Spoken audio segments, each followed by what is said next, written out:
Sí. Bueno, en primer lugar, gracias Begoña por invitarme otra vez a esta jornada. Gracias a toda la organización, a Iñaki, a Rocío Reina por su paciencia y gracias a todas las personas que estáis aquí, gracias por vuestra presencia. Bueno, voy a hablar sobre menopausias con S y ahora sabréis por qué esa S. Bueno, hay dos palabras mágicas que si las decimos juntas, a mucha gente se le viene a la cabeza algo así, ¿no? Mujer y hormonas, algo así, como esta viñeta de Agustina Guerrero, como algo así, ¡uf! Madre mía, qué jaleo, ¿no? Qué revolución esto, ¿no? Mujer y hormonas. Pero ya si decimos la palabra menopausia, ya ahí la gente sale corriendo, ¿no? Menopáusica es casi como un insulto o algo parecido. Pero vamos a intentar explicar exactamente qué es la menopausia y cuáles son esas menopausias que estamos hablando y cómo funcionan todos los sistemas en esta nueva etapa hormonal. Para empezar, la definición de la menopausia es bien simple, es una etapa en la vida, una etapa, no una enfermedad, en la que se produce el cese de la actividad ovárica. Ya dejamos de tener esa ciclicidad que teníamos durante la edad fértil y evidentemente es una etapa, no una enfermedad, pero evidentemente no es lo mismo una menopausia en una mujer de 37 años que en una mujer de 55. No es lo mismo una menopausia en una mujer que es muy sintomática, con mucho síndrome climatérico, con muchos sofocos, que no puede dormir, con mucha sequedad, que una menopausia en una mujer poco sintomática o nada sintomática, porque hay un abanico muy amplio de síntomas. Tampoco es lo mismo una menopausia quirúrgica por la extirpación de ovarios que una menopausia que se produce de forma fisiológica.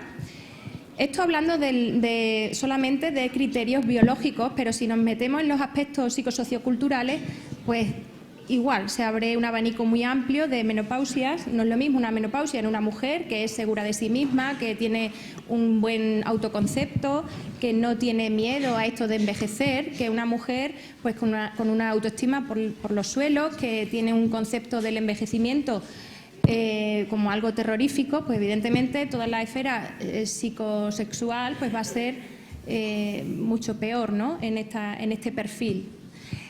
Tampoco es siguiendo en la onda de lo sociocultural, no es lo mismo la menopausia en una mujer dentro de una cultura donde la menopausia es una ganancia de estatus que una cultura en la que digamos que lo que se vende es ese estereotipo de mujer que es eternamente joven y que no pasa el tiempo por ella, ¿no? Pero vamos a centrarnos solamente dentro de todo este puzzle en los aspectos biológicos y en particular vamos a hablar de las hormonas. Como todos sabéis, ¿no? Durante la edad fértil hay una saludable alternancia cíclica, además me gusta llamarlo así, saludable alternancia, porque hay una variabilidad hormonal a lo largo de todo el ciclo menstrual durante toda la etapa fértil, ¿no? Y se puede resumir así, en plan muy breve, que en la primera fase del ciclo hay un predominio de estrógenos y en la segunda fase del ciclo de progestágenos. Y en esa alternancia pues se va produciendo la menstruación, ¿no? Pero esto no solamente es algo local en el endometrio, en esa capa del útero que se engruesa y se descama, sino que toda esta serie de hormonas que se manejan de esta forma cíclica tienen todas una serie de efectos en todos los sistemas del cuerpo, no solamente estamos hablando de la ovulación y del ciclo endometrial. El sentido biológico de esto es simple y llanamente por si hay un embarazo, ¿no? Si una mujer se embaraza, pues va a ser a partir de la ovulación para adelante. Hemos dicho que hay un predominio de progestágenos. Entonces, si hay un embarazo, lo lógico es que el sistema inmunológico disminuya la vigilancia inmunológica para evitar ese rechazo a eso como algo extraño, ¿no? Y por eso los progestágenos en esa segunda fase del ciclo disminuyen la vigilancia inmunológica. También tienen un efecto en el que hay un aumento en el catabolismo para que en la sangre haya muchos micronutrientes para ese embarazo. Y otra cosa que hacen los progestágenos, entre otras muchas, es en el sistema nervioso central se comportan como inhibidores neurales. De hecho, un metabolito de la progesterona, que es uno de los progestágenos, que es la alopregnenolona, actúa sobre el sistema GABA en el cerebro, induciendo esa calma, esa sedación, ¿no? Y muchas mujeres dicen, no, al revés, yo en la segunda fase del ciclo, en vez de estar calmada, estoy irritable, todo lo contrario. Bien, esto ocurre cuando no tenemos esa saludable alternancia cíclica y no contrarrestamos los estrógenos con unos suficientes niveles de progestágenos en la segunda fase. Si se nos quedan cortos los progestágenos, pues en lugar de tener esa calma, pues vamos a estar más irritables, ¿no? Entonces, eso sucede en la segunda fase del ciclo, está todo pensado para el embarazo. Entonces, en la primera fase del ciclo hacemos todo lo contrario. En el sistema inmunológico, pues aumentará la vigilancia inmunológica por los estrógenos. En cuanto al sistema nervioso central, bueno, estamos más activas, ¿no? en la primera fase del ciclo, sobre todo llegando a la ovulación, que hay un pico de estrógenos y estamos que nos comemos el mundo. Y en el metabolismo, pues lo mismo.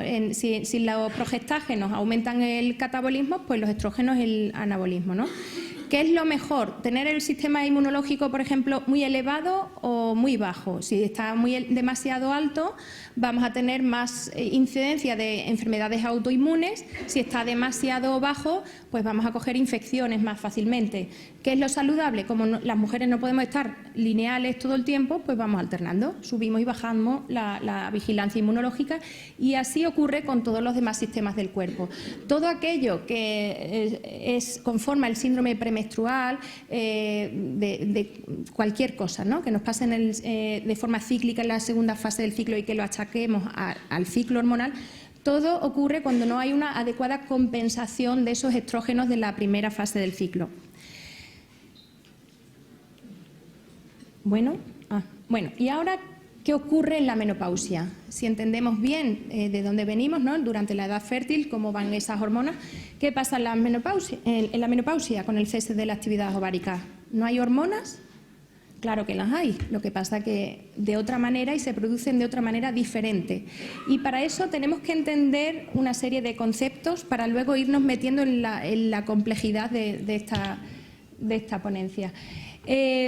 Para empezar, vamos a empezar por lo más sencillo. ¿Qué es una hormona? Una hormona es simple y llanamente una sustancia fabricada por una célula especializada que pasa al torrente circulatorio, llega a distancia a otra célula donde encuentra el receptor y en esa otra célula a distancia ejerce su función. Pero este es el concepto clásico de la hormona, ¿no? Se llama este efecto realmente efecto endocrino. Pero hay otra serie de formas de producirse las hormonas y otra serie de efectos. Por ejemplo, en lugar de pasar a la sangre y llegar a distancia a otra célula, puede ser que sea producida por una hormona y ejerza su función en una célula vecina, sin pasar en ningún momento por el torrente circulatorio. Y entonces hablamos del efecto paracrino.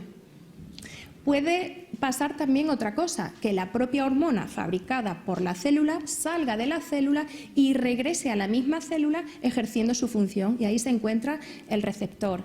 Eso es el efecto autocrino. Y podemos rizar el rizo, y esto quedaos bien con este concepto porque saldrá al final de todo. La señal intracrina, el efecto intracrino, consiste en que la propia célula se lo guisa y se lo come. La propia célula genera la sustancia y esa sustancia ni siquiera genera la hormona, digamos, y esa hormona ni sale de la célula, ejerce su función en su interior, sin salir en ningún momento fuera.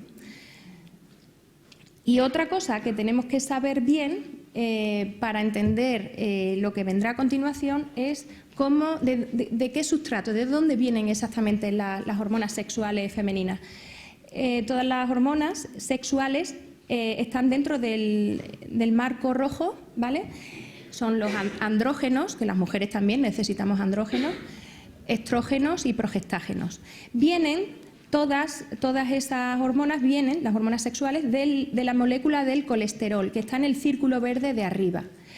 Esa molécula de colesterol sufre una serie de transformaciones a través de una serie de enzimas y se va a transformar en progestágenos. En ese cuadro amarillo está todo el grupo de los progestágenos, entre ellos está la progesterona. Si seguimos recibiendo modificaciones, todo lo que está en el cuadro amarillo, bajamos al otro azul y ahí tenemos los andrógenos. Y el último paso, por una serie de enzimas que se llaman aromatasas, esos andrógenos se van a transformar en estrógeno, que es lo que veis en el triángulo rosa. De manera que para producir un estrógeno tenemos que empezar. Pasamos por todas las hormonas, si os fijáis. Pasamos por los progestágenos, por los andrógenos y el último paso, a través de la aromatasa de andrógenos, pasamos a estrógenos. He señalado en un circulito una hormona dentro del grupo de los andrógenos, que es la dehidroepiandrosterona, que saldrá al final y os explicaré por qué, ¿vale? Esa hormona me gusta mucho y ahora os explico por qué. De manera que para producir un estrógeno siempre necesitamos aromatasa, ¿vale? Siempre necesitamos andrógenos y de esos andrógenos la transformación a través de las aromatasas, ¿no? Durante la edad fértil el ovario tiene todas las enzimas para producir todas las hormonas. Luego, por otro lado, las suprarrenales producen andrógenos y muy poco progestágenos, ¿vale? Por eso dependemos mucho de la ovulación para producir una buena fase lútea y suficientes progestágenos en la segunda fase del ciclo, porque es el único lugar donde se produce y para que se produzca además tiene que haber ovulación. Por eso es tan importante ovular, no solo para el embarazo, ¿no? Para la salud también. Y luego los estrógenos, las suprarrenales no se producen, pero a nivel periférico, en muchos tejidos, como en la grasa, en la piel, en el cerebro, en la mama, en el endometrio, puede haber aromatasas, de manera que esos andrógenos que se producen en las glándulas adrenales llegan a esos tejidos periféricos y van a ser transformados en estrógenos, ¿vale? Si entendéis bien este mapa, podéis entender esa complejidad de porque muchas mujeres dicen, pero si tengo la menopausia o estoy en la perimenopausia, tengo los estrógenos bajos, entonces ¿por qué tengo síntomas de exceso de estrógeno, hinchazón mamaria? ¿Cómo pueden coexistir síntomas de exceso y de defecto? O cómo una mujer llega a la menopausia y tiene una enfermedad estrógeno dependiente, un cáncer de mama estrógeno dependiente, ¿de dónde sale eso? Pues precisamente por ese puzzle que hemos dicho antes, ¿no? Esa distribución de cómo se producen las hormonas. Si seguimos en la menopausia, ya no hay actividad ovárica, todo el tema hormonal nos va a venir de las glándulas adrenales, que sacan para adelante los andrógenos, y luego esos andrógenos a nivel periférico se van a transformar en estrógenos. Pero en esa transformación va a haber esos efectos que hemos dicho al principio, intracrinos, paracrinos, autocrinos, ¿vale? Es decir, imaginaos, las glándulas adrenales fabrican andrógenos y imaginaos que yo en mi glándula mamaria tengo muchísima expresión de aromatasa, esa enzima que transforma esos andrógenos en estrógenos. ¿Qué va a pasar? Pues que va a haber una producción local en mi mama de estrógenos. ¿Se entiende? Yo puedo tener los estrógenos bajos en sangre, ¿vale? Pero puedo tener un efecto hiperestrogénico en la mama, porque por el motivo que sea, en mi mama tenga mucha expresión de aromatasa, que esto puede ser de forma genética o puede ser por factores ambientales, que es lo que vamos a explicar ahora. ¿Me estáis siguiendo? Vale. Estáis muy callados, entonces no sé si... Es que se va complicando la cosa, por eso intento simplificarlo todo lo que puedo, pero no sé si me seguís. Vamos a ver estas aromatasas, qué factores, porque claro, ¿qué es bueno? ¿Tener la aromatasa muy activada o muy poco activada? Pues ni una cosa ni la otra, porque si hay exceso de actividad de aromatasa voy a hacer una hiperproducción de estrógeno que no me interesa, porque voy a tener enfermedades estrógeno dependientes. Y si la tengo demasiado baja, es que voy a tener un síndrome climatérico de aquí te espero. Voy a tener muchos más sofocos, mucha más sequedad vaginal, voy a estar mucho peor, ¿no? De ahí el necesario equilibrio, ¿no? Sí podemos decir qué factores pueden aumentar esa actividad de la aromatasa y, por tanto, generar ese exceso de estrógenos y qué factores pueden disminuir esa actividad de la aromatasa. Y aquí lo tenemos. Los que aumentan la actividad de la aromatasa tenemos la obesidad, Por eso en las mujeres obesas pues hay más frecuencia de, por ejemplo, cáncer de mama, que es una enfermedad estrógeno dependiente, ¿no? Además, en el tejido adiposo hay mucha aromatasa, ¿vale? El alcohol, fijaos esos hombres que beben alcohol, que son alcohólicos y tienen incluso ginecomastia, porque claro, tienen una actividad de aromatasa muy grande y generan mucho estrógeno y mucha conversión de andrógeno a estrógeno, y entonces pues claro, desarrollan ginecomastia. La resistencia a la insulina. Eso de la resistencia a la insulina lo voy a explicar en la siguiente diapositiva para no hacerlo demasiado complejo. Estos factores que hemos dicho aumentan la actividad de la aromatasa y entonces, ¿qué va a tener como consecuencia? Aumento de enfermedades estrógeno dependientes, como el cáncer de mama o el cáncer de endometrio. Y también, si os fijáis, obesidad, alcohol, resistencia a insulina, más riesgos de enfermedades cardiovasculares, ¿vale? Cardiometabólicas también, sería más completo. ¿Qué pasaría si, todo lo contrario, tenemos una disminución de la actividad de la aromatasa demasiado acusada? Como pasa, por ejemplo, en las mujeres fumadoras o con un índice de masa corporal excesivamente bajo. Bueno, pues estos factores disminuyen la expresión de la aromatasa y, evidentemente, si ya en la menopausia tenemos déficit de estrógeno, bueno, no me gusta la palabra déficit, es otra situación hormonal en la cual los estrógenos están más bajos, ¿no? Si a eso le aumentamos ese hipoestronismo producido por esa disminución de la actividad de la aromatasa, pues evidentemente vamos a tener más síndrome climatérico, sequedad vaginal, atrofia genitourinaria, desmineralización ósea. Claro, todo esto aumenta también el riesgo de osteoporosis. Por eso las fumadoras tienen más riesgo de osteoporosis y las mujeres muy delgadas igual, ¿vale? Bueno, seguimos avanzando. Y vamos a explicar, dentro de lo que aumenta la actividad de la aromatasa, vamos a explicar un poquito lo de la resistencia a la insulina, que eso en sí mismo aumenta la actividad de la aromatasa, porque la resistencia a la insulina genera hiperinsulinemia reactiva y la propia insulina aumenta la actividad de la aromatasa. Bueno, no sé si ¿recordáis lo que es la resistencia a la insulina? Todos los malos hábitos, como el estrés, mala alimentación, obesidad, sedentarismo, todos los malos hábitos producen esto que llamamos inflamación sistémica de bajo grado, que es un temazo, me encanta el tema de la inflamación sistémica de bajo grado porque explica tantísimas cosas que nos pasan. Esa inflamación sistémica de bajo grado va a infiltrar el tejido adiposo y va a alterar su función endocrina y metabólica. El tejido adiposo no es un almacén de grasa nada más, es un verdadero órgano endocrino, ¿vale? Y esa alteración que produce en el tejido adiposo genera esa resistencia a la insulina. Como sabéis, la insulina, la hormona que mete dentro de las células la glucosa, ¿no? La resistencia a la insulina consiste en que si, por ejemplo, los receptores de la insulina, imaginaos que son unas puertitas, pues imaginaos que esas puertitas están muy, muy cerradas. Para cuando comemos algo y necesitamos bajar la glucemia en sangre, pues para vencer esa resistencia el páncreas tiene que producir muchísima insulina para vencer la resistencia, ¿no? Esa hiperinsulinemia genera una serie de cosas que la vamos a explicar a continuación. La insulina tiene una acción metabólica y también tiene acción hormonal.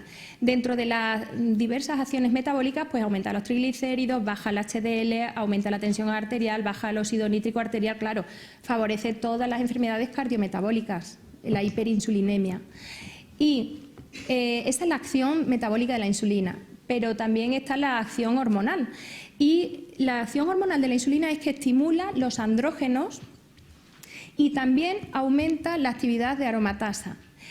Incluso particularmente en el endometrio y en la mama, de manera que en el endometrio y mama va a haber mucha producción local de estrógenos y ahí mismo va a ejercer su función, ¿vale? Por eso esas mujeres con esa tríada que decimos obesidad, diabetes, hipertensión, más riesgo de cáncer de endometrio, eso que estudiamos en medicina, claro, es que es todo lo mismo. Si os fijáis, obesidad, diabetes, hipertensión, ¿qué lo provoca? La hiperinsulinemia.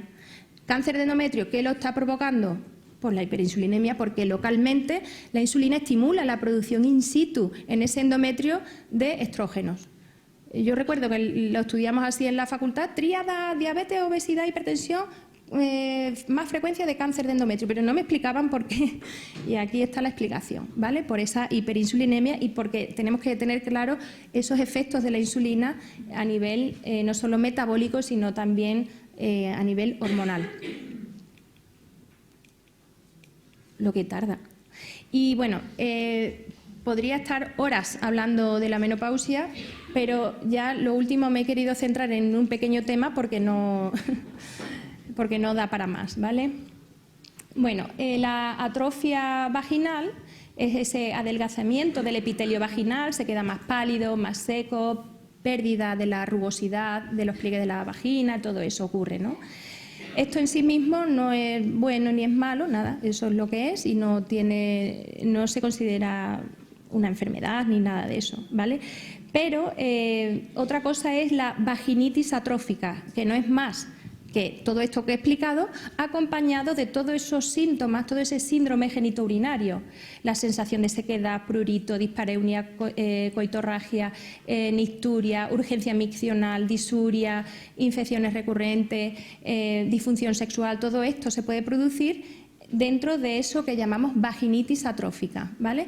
Vaginitis atrófica es confirmar esa atrofia vaginal que en sí misma no es nada, quiero decir, no es nada, me refiero a que no es patológico per se, ¿vale? Pero claro, si a eso le añades todos estos síntomas, pues ya tenemos lo que llamamos vaginitis atrófica. ¿Y por qué os dije, bueno, qué podemos hacer para evitar todo eso? Bueno, pues el objetivo es aliviar los síntomas, no es otro que ese, ¿vale? Si una tiene una atrofia y dice, no, es que no me molesta, yo tengo mis relaciones sexuales y estoy fenomenal y no tengo síndrome genitourinario y estoy divina de la muerte, pues ya está. Si ves que la vagina está más rosada, más pálida, con pérdida de pliegue, pero está bien la mujer, pues la dejamos tranquila, ¿vale? Pero si tiene síntomas, ahí es donde tenemos que ir, a los síntomas. La actividad sexual ayuda mucho, a más actividad sexual, mejor vagina. También pueden ayudar los hidratantes y los lubricantes y, en algunos casos, los estrógenos locales. ¿Os acordáis cuando os he dicho quedaos con esa hormona del circulito? Pues eso es lo que quiero explicar ahora, porque este tratamiento es muy curioso, además tiene que ver con todo esto del efecto intracrino que hemos explicado.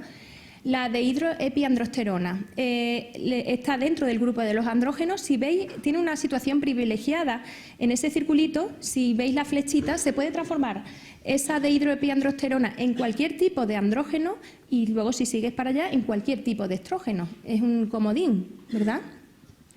Bueno, pues hay autores que no les gusta llamarlo hormona porque dicen que como no tiene un receptor hormonal como tal, sino que se transforma en otras hormonas y eso ya sí tiene efecto, pues hay quienes le llaman precursor hormonal. Bueno, pues la dehidroepiandrosterona localmente en esa vagina con esa vaginitis atrófica funciona de la siguiente manera. Esa dehidroepiandrosterona entrará en el interior de esas células vaginales y dentro de la célula vaginal ejercerá ese efecto intracrino que os he comentado al principio. Se va a transformar en lo que la célula necesite. La célula se lo guisa y se lo come todo. Si necesita estrógeno, en estrógeno. Si necesita andrógeno, en andrógeno. En lo que la célula necesite. O sea, que provee a las células de la vagina de todas las hormonas que necesita, ¿vale? Y lo bueno que tiene es que, utilizado localmente, es que no, una vez dentro de la célula vaginal esas hormonas ejercen su función, no va a haber luego paso a la sangre de ninguna hormona. Es decir, se inactivan en el interior de la célula y no hay paso a nivel sistémico de absolutamente nada. De manera que en la posología se puede utilizar el tiempo que se quiera, no hay límite ni nada porque tiene un perfil de seguridad total, ¿no? Desde el momento que no hay paso al torrente circulatorio. Es un comodín que se está utilizando ahora y me parecía importante comentarlo porque me encantó cuando conocí el efecto de esta molécula, de esta forma además tan bonita, ¿no? Con ese efecto intracrino y surtiendo a la célula de todo lo que necesita, porque claro, los estrógenos están bien para la lubricación, la elasticidad, pero por ejemplo toda la inervación que hay ahí pues depende más de los andrógenos, es decir, va a proveer a las células vaginales de todo lo que necesita, ¿vale? Y bueno, muchísimas gracias, podéis seguirme.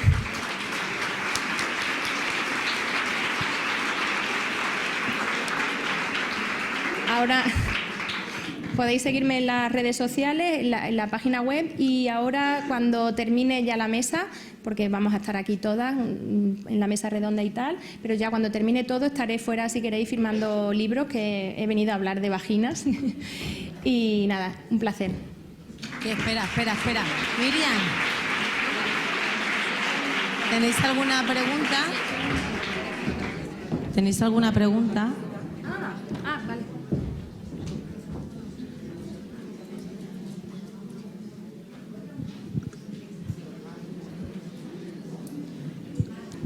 Hola, muchas gracias por la ponencia.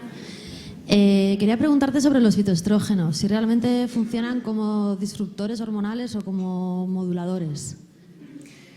Bueno, ese tema es bastante complicado porque también depende de todos los excipientes que lleve, depende de la molécula, o sea, todo lo que acompaña al comprimido como tal, ¿no? No sé si me preguntas en alimentos o en Sí, por ejemplo, también las comprimidos. isoflavonas de soja. Por ejemplo, la genisteína, no sé si 40 miligramos, no recuerdo, es muy efectiva para todo lo que es síndrome climatérico, sofoco y todo eso, va muy bien. Pero si quieres ir más allá en tema de disruptores, ese tema es súper complejo porque no hay mucho publicado y bueno, y aparte que nos interesa mucho investigar sobre eso.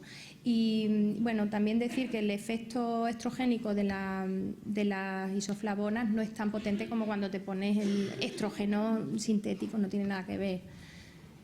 Puede ser un buen tratamiento en determinado perfil de paciente, por supuesto. Vale, muchas gracias.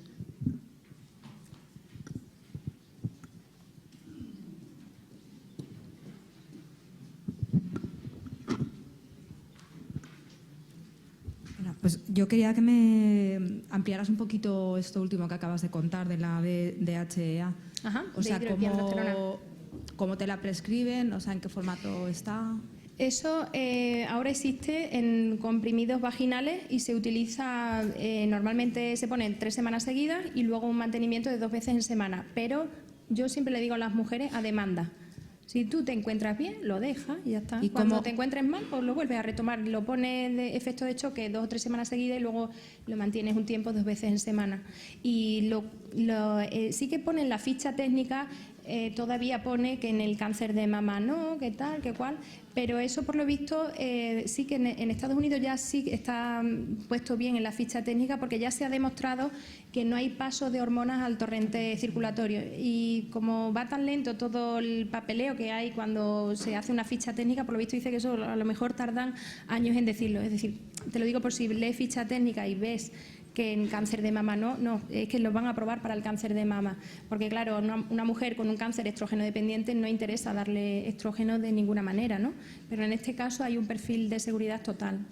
Quería saber cómo se llama, o sea, cuál es el nombre ¿Se puede decir comercial? nombre? Se llama prasterona. Prasterona. Bueno, prasterona es la molécula intrarrosa. Intrarrosa, fácil. Intrarrosa se llama. Con prescripción médica, imagino. Sí, en Estados Unidos no. No sé si habéis visto en internet la de hidroepiandrosterona, que lo tienen de moda en los colectivos de la eterna juventud, de antienvejecimiento. La utilizan, la de hidroepiandrosterona oral, porque sí que se ha visto que hasta los 30 años está en unos buenos niveles y a partir de ahí empieza a disminuir. Los depósitos de dehidroepiandrosterona que están en forma de sulfato de dehidroepiandrosterona, ¿vale? Bueno, pues esos depósitos empiezan a bajar y entonces pues piensan que eso está relacionado con el envejecimiento y tal, y hay colectivos que lo que pasa no hay todavía mucha evidencia científica, a lo mejor sí es cierto que previene el envejecimiento, no lo sé, habrá que buscar más trabajos mejor diseñados y más amplios de lo que hay. Pero sí que esos colectivos lo utilizan como la hormona de la juventud y lo usan además como suplemento, lo venden en internet como un suplemento incluso y claro, pensad que es que tiene esa situación privilegiada de, no sé si ¿puedo ponerla? No se puede, ya no puedo. No sé si recuerdas, ¿no?, la imagen, que tiene una situación en la que puede transformarse en cualquier tipo de hormona y dependiendo de en qué tejido se va a transformar en andrógeno, en estrógeno por efecto intracrino. ¿Me explico? Sería interesante que investigaran más eso, pero no he querido hablar de ese tema porque no hay mucha evidencia científica sobre esto que estoy diciendo, pero sí que está de moda en esos colectivos de antienvejecimiento y la gente esta que se toma muchas cosas para no envejecer. Muchas gracias. Perdona, por aquí. Aquí, atrás. Te quería preguntar si habíais hecho algún estudio o si había algún tipo de evidencia de mejora en otro tipo de enfermedades con atrofia vaginal como el líquen o Behçet. En eso tendría que mirarlo. Creo que no, ¿eh? El líquen es otra cosa. Es que estamos hablando de la atrofia. Aunque sí es cierto que el líquen muchas veces va el líquen y la atrofia, las dos cosas juntas. O sea que tampoco, si ves una vagina que se está atrofiando, aparte del líquen, tampoco viene mal ese tratamiento. Por lo menos el componente de la atrofia es que muchas veces van juntos, el líquen y la atrofia de la menopausia. Gracias. Vamos a dar paso a María. Venga, una y ya. Que si no. Has puesto que Yo me quedaba aquí hasta mañana, a mí me encanta esto. en la atrofia geniturinaria normal que recomiendas hidratantes vaginales y lubricantes durante el coito. ¿Qué tipo de lubricantes? Y si fuera del coito en la vida diaria, ¿recomiendas otro tipo de hidratación normal? No, bueno, no es que lo recomiende yo, he puesto lo que dicen actualmente los protocolos. De hecho, lo de la dehidroepiandrosterona no está en los protocolos de la SEGO actualmente. Lo que pasa, lo he querido hablar, ¿vale? Actualmente está así tabulado en los protocolos actuales y no te dicen qué tipo de lubricante, pero si me preguntas a mí cuál usaría, tengo mis preferencias. Lo que pasa, no sé si se pueden decir. ¿Tipo marcas. agua, tipo aceite? Bueno, cuanto más naturales, mejor. Cuanto menos guarrerías tienen, mejor. Porque Mejor un aceite natural que uno de esos que venden con base acuosa. Sí, es que no sé, ¿puedo decir nombres? tú Por dilo. ejemplo, a mí personalmente me gusta mucho el Melagin hidratante, porque tiene, por lo que he leído y tal, y por los efectos que estoy viendo en las mujeres, pues me gusta el perfil que tiene, ¿vale? Pero bueno, a lo mejor hay otro mejor que ese, ¿eh? Que no lo sé, no te puedo decir ese es el mejor porque a lo mejor hay otro que yo no conozco que es mejor. Hay tantos. Vale, Gracias. gracias, Miriam. Gracias.